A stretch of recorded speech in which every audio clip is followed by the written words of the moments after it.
It is your planet. It's my planet. It's our planet. It's mostly my planet.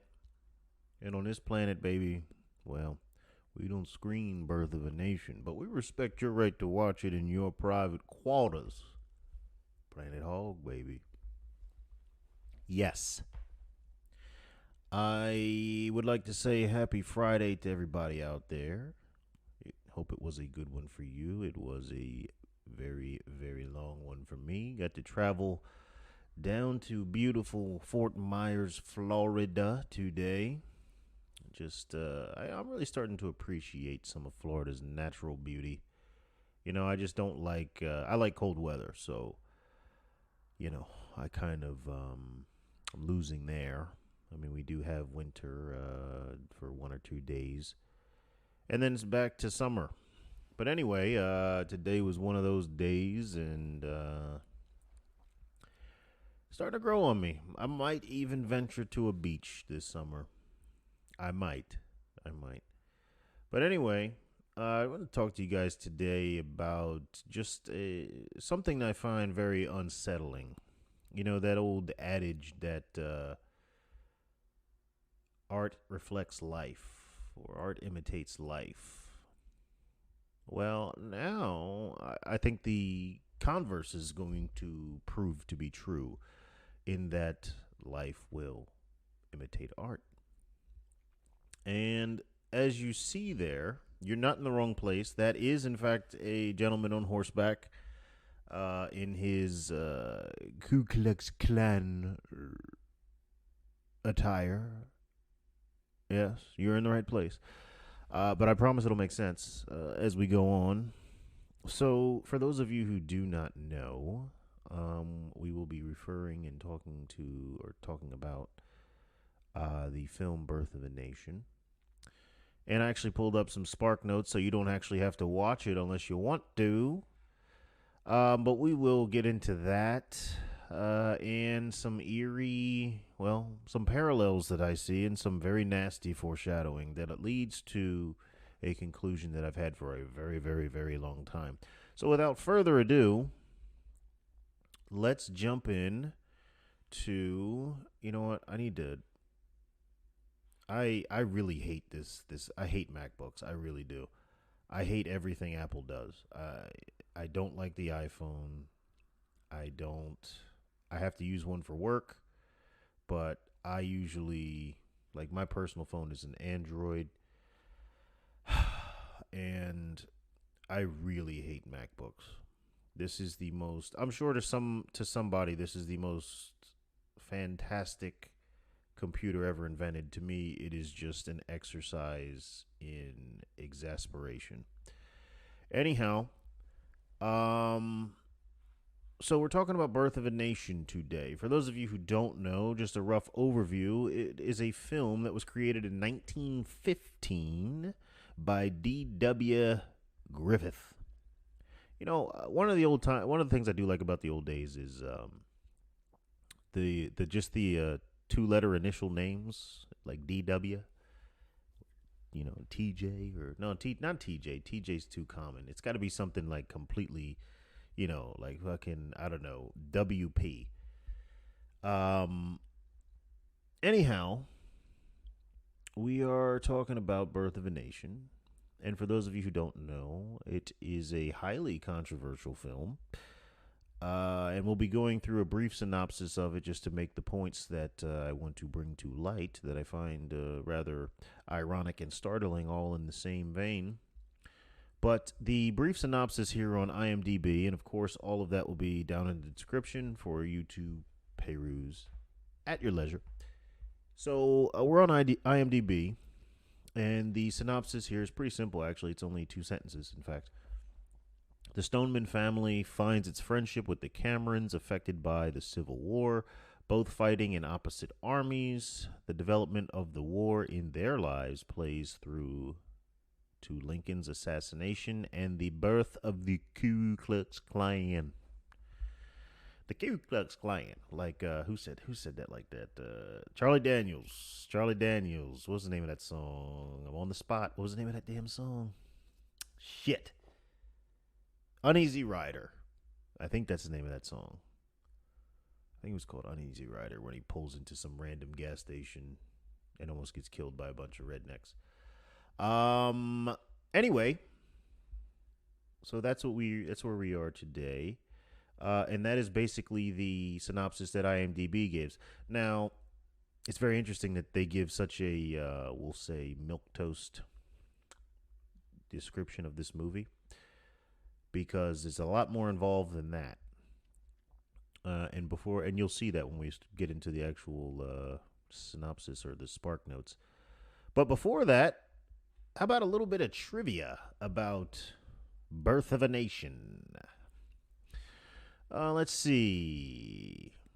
Oh, director D.W. Griffith visualized the whole film in his mind and did not write out a script or keep written notes.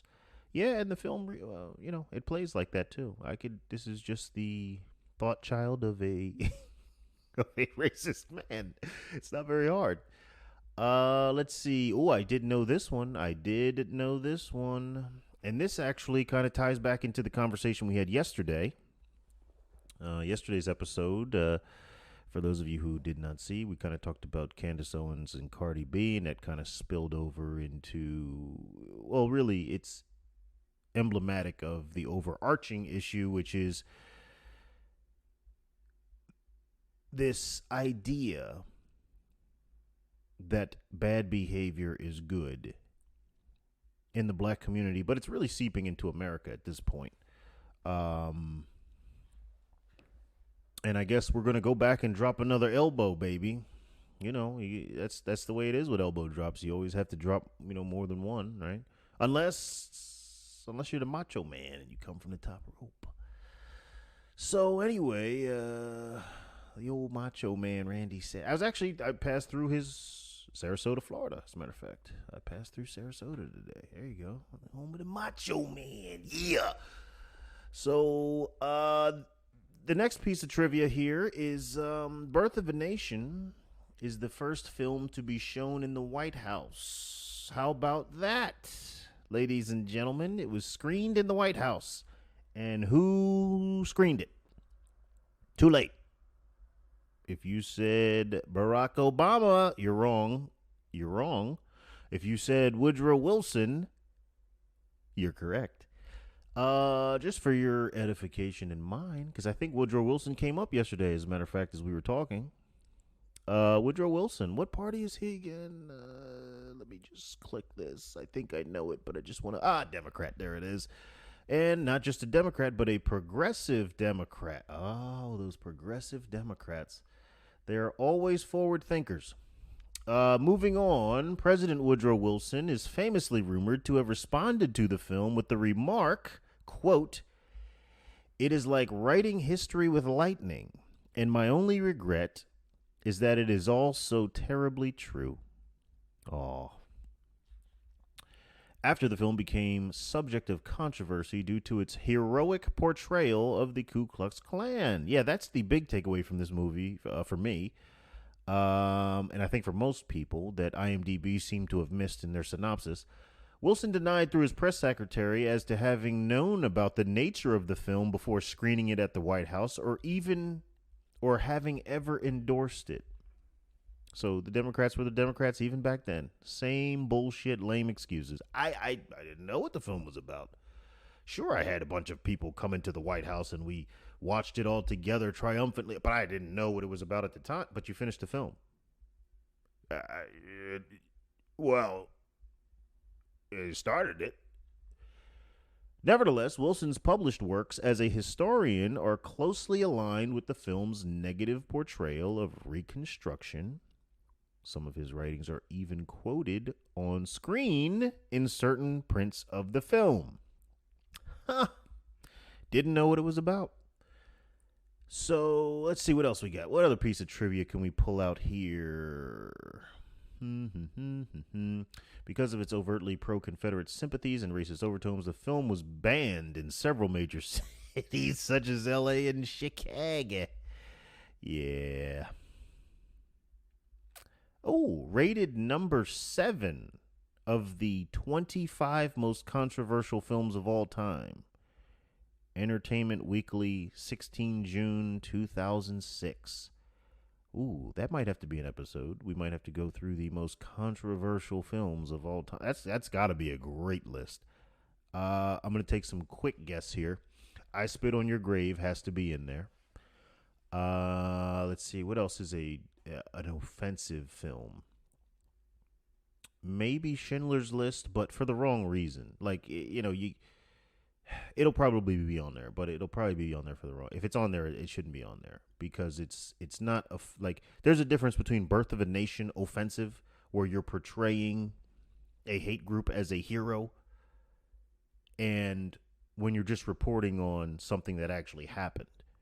So if it's on there, it shouldn't be. But those are my two guesses. You can submit yours if you'd like. But let's see what else. Let's do one more, and then we'll jump in.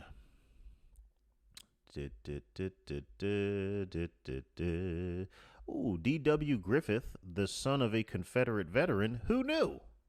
Seriously, who would have guessed that? Was very surprised, by some of the vitriolic reaction to the film, as he genuinely didn't understand why anyone would take offense to it. Wow, man.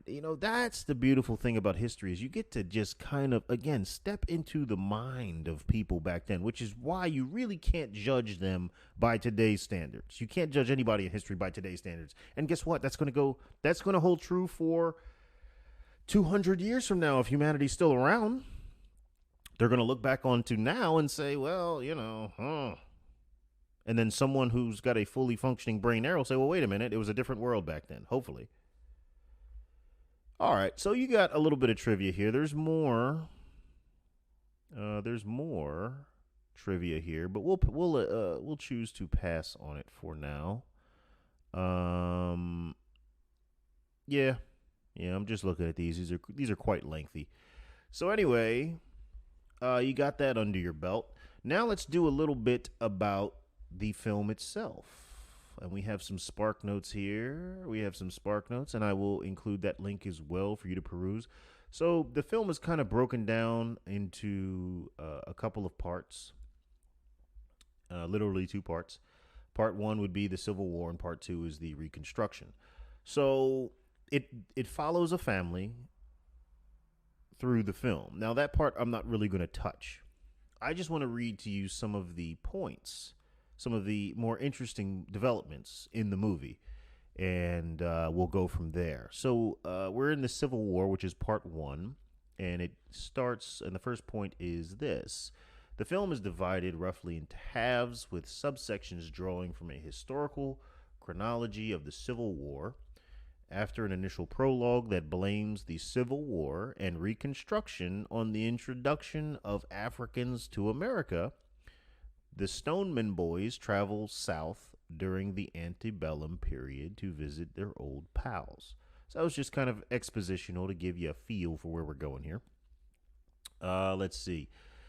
We're still in the Civil War portion of it. Here's an interesting little tidbit that happens in the movie. Everything I'm reading happens in the movie. I'm basically reading the movie to you, just not going through all of it because it's just a lot. And there's only a couple of points here I really want to point out.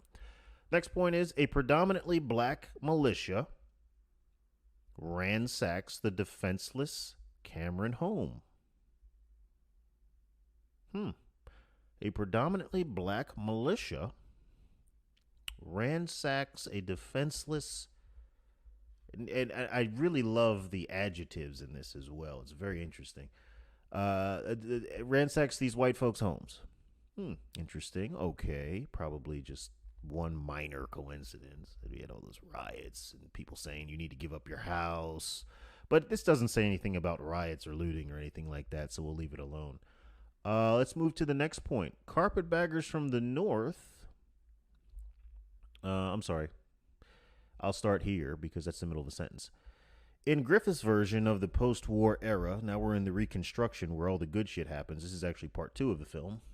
All blacks who aren't, quote, faithful souls, end quote, team up with carpetbaggers from the north to loot, pillage, and degrade the time honored traditions of Southern culture. Interesting. Interesting. Now, I found the Faithful Souls portion very, very interesting and very entertaining because I'm sure that's how they would see people like me who just speak the truth. But that's just how it is. And, it is what it is. It doesn't really affect me like it used to. Now, I want to move to obviously the loot, the pillage, and degrade time honored traditions like pulling down statues. Okay, that's two, right? This there couldn't be any more startling coincidences. Although that one was pretty interesting. Let's go to the next one.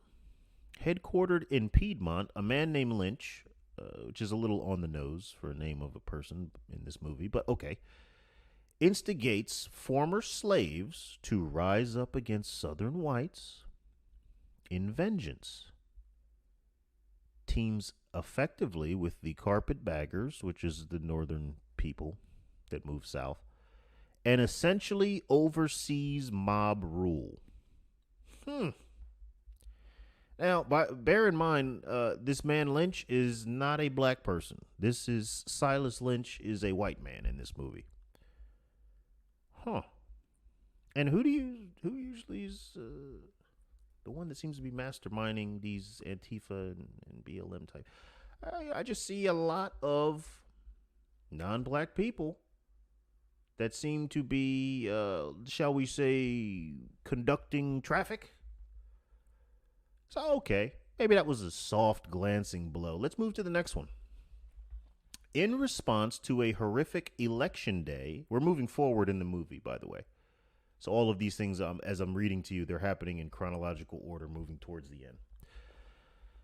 In response to a horrific election day in which Lynch's black supremacists intimidate the whites on the streets and in the South Carolina legislature, Ben is the protagonist of this, if I'm not mistaken. I think he's the main character and the protagonist of the story. Ben searches his soul and finds inspiration in white children frightening black children by pretending to be ghosts. You know what comes next. And hiding under white sheets. The Ku Klux Klan is born. There you go. Let's read that one again, because that may have had some interesting parallels to something we may have seen last year and may still be going on now. In response to a horrific election day in which Lynch's black supremacists, like the people that say white people are Neanderthals, like the people that say if you don't have melanin, you don't have compassion, which is...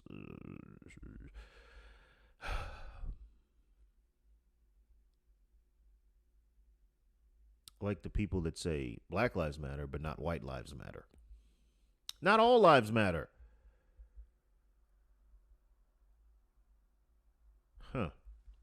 So they intimidate the local whites on the street and in the government.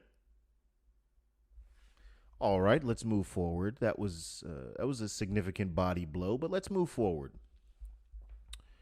Let's see. There, Gus, a newly promoted black officer, approaches Flora and proffers marriage. This is a very interesting scene.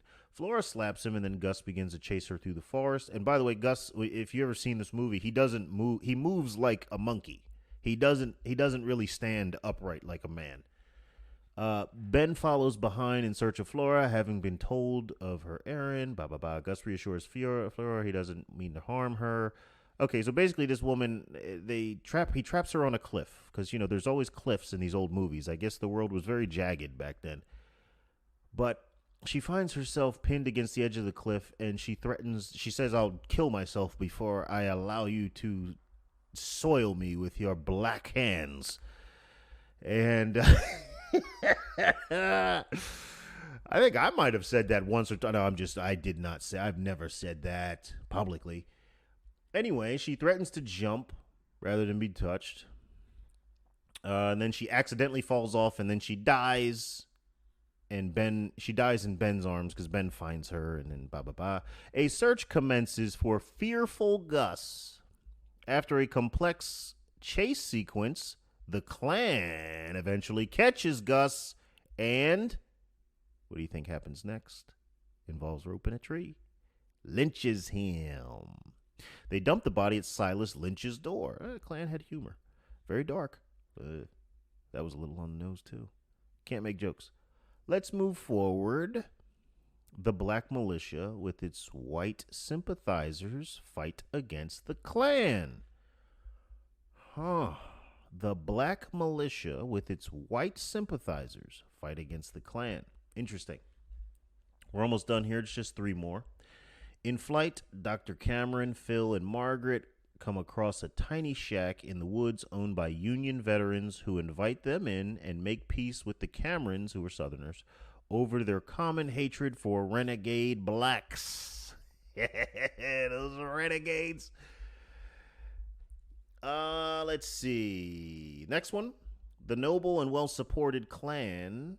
That's right, you heard me. The noble and well-supported Klan begins its lengthy and heroic mission to rescue Elsie and the group in the cabin now besieged by the Black Militia. The Klan triumphs in both battles, saving one Union veteran the horror of bashing his own child's head to save the child from the Black Militia. And then what happens at the end of the movie? What happens at the end of the, if that wasn't enough, if all of that shit wasn't enough, what happens at the end of the movie? In a religious coda meant to symbolize the second coming of the Prince of Peace, Jesus and his angels in the city of God stand in approval over the scene. What? Jesus comes back and says, yo, that was some good shit what you did. I mean, look, I brought the boys with me. They're all big ups. Big ups to the Klan. All right, let's get the fuck out. We got some shit to handle on our own.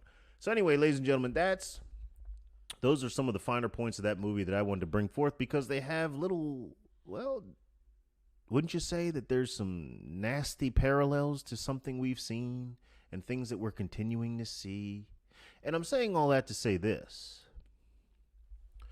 Racism, I think we reached a point where it was, look, you're never going to expunge any thought, no matter how hard you try. And in fact, the harder you try, the more you only guarantee that survival. That's the way controversial opinions and thoughts work. Like when these brilliant legislatures in New York and all these other places, I remember it was New York, but I don't know if anyone else did it yet, but where they banned the Confederate flag. Okay, but that flag symbolizes, among other things, rebellious spirit that is unyielding to authority. So really, you just made it more powerful because you're banning a flag that symbolizes rebellion. Again, to some. To others, it may mean other things. Man, the more you try to kill these thoughts, the stronger their appeal becomes. The more you romanticize them in people's minds. The more you, for example, if you could kill a thought, then why are there still Nazis? They lost the war. They were all hanged. The ones that survived or shot. So in theory, it should be gone. Well, no, you didn't get them all, number one. And number two, there were sympathizers even here in America.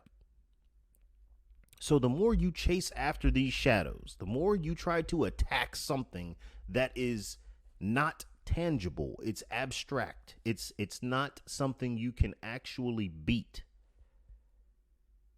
the stronger you make it. Like Peter Pan chasing his shadow or her shadow, depending upon,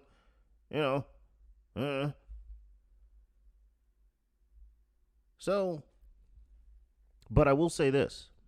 I think we got to a point where race relations in America had kind of reached a high. And I think we were at a very low in terms of overt racism. Like I said, that doesn't mean it doesn't exist. People are going to be who they are.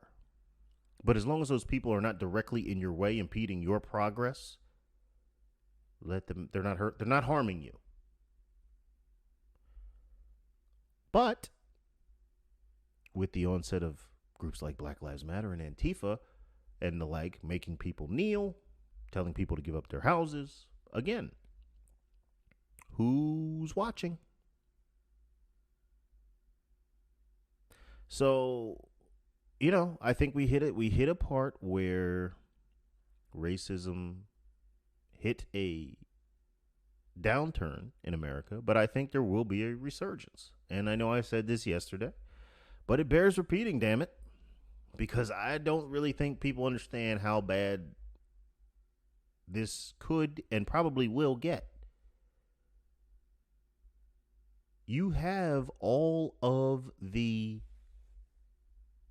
symptoms, you have all of these circumstances, probably a better word, from that movie where they said and showed white people being intimidated, harassed, all this, all that by just a horde army of savages, because that's how they were portrayed.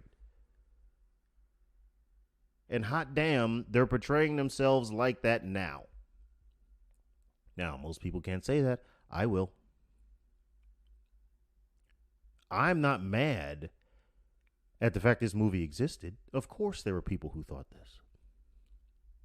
I'm more mad at the people out there proving this movie to be true instead of just some racist garbage in some man's head. Now you're actually turning it into something prophetic. Just like with Joe Biden, right? I'm not mad at his little slips where he says things that are racially insensitive, bordering on racist. I don't think they're quite racist in terms of the definition that, existed before SJWs.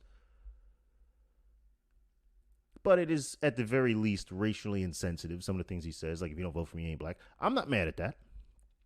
I'm mad at the people that still voted for him. Because now, again, you can't dismiss it when you validate it. And if things continue the way they are going and the way they have been with this constant anti-white shit, what the fuck do you think is going to happen? You can only call someone a thief and punish them for being a thief for so long before they say, you know what, if I'm going to be punished for this, I might as well steal something. Because I'm facing the consequences either way. Works with liars. You can call someone a liar only so long before they say, you know what, why am I even telling this motherfucker the truth? They don't care. And guess what else it works with?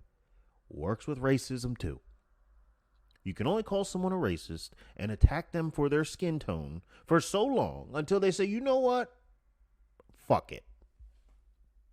I'm your huckleberry. But in all seriousness, if you don't give people an out, the most dangerous animal is what? A cornered one.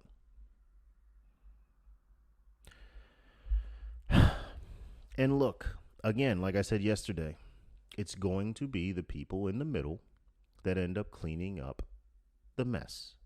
It's going to be the people like me and you, presumably, who are minding our own business somewhere.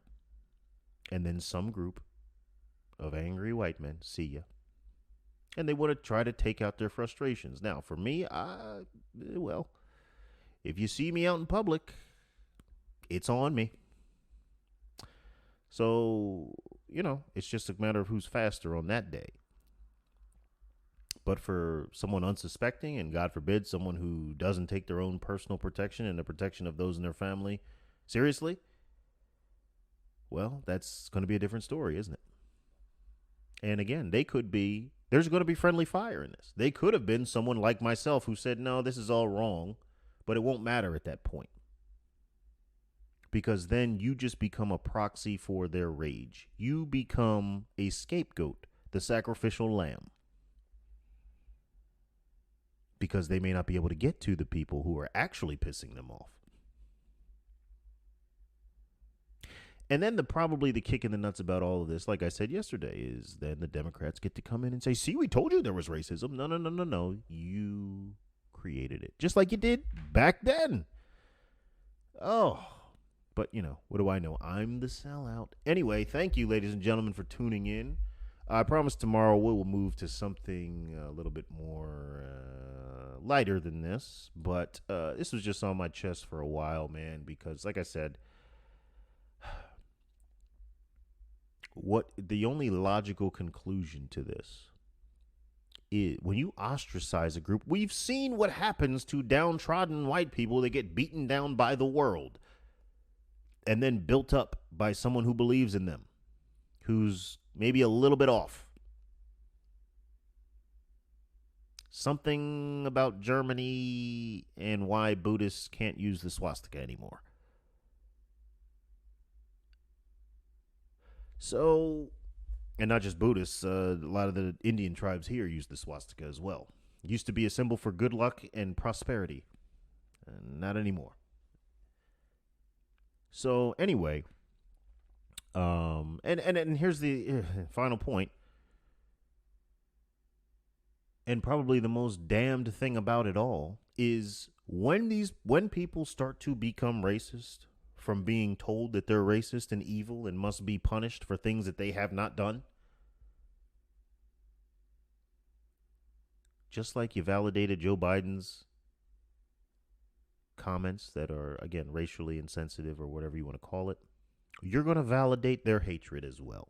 You are going to validate racism, not in a moral sense, but in a logical sense. Again, not in a moral sense, not justifying anyone saying, you know what, fuck them, let's get them all. Nope, not saying that's morally right, regardless of what's happened to you. But logically, it's hard to refute. Anyway, ladies and gentlemen, I'm done for today. Like I said, we'll be back tomorrow. Probably with a little something else. I'm doing a little something different now, where I'm just kind of trying to leave the news alone because it just depresses me. So, excuse me. Thank you all for tuning in. Much love to the folks over there on Rumble. As I get those new notifications and new members every day. I appreciate you guys, man. I really do. If I knew how to navigate that damn website, I'd be over there a lot more, to be honest with you. I'll have to figure that out. Anyway, thanks for tuning in, and I will catch you on the flippity flip side. What?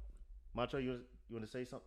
Yeah, I want to say something. I'm saying you need to stop being racist, man. Just let everybody live in peace. Oh, yeah.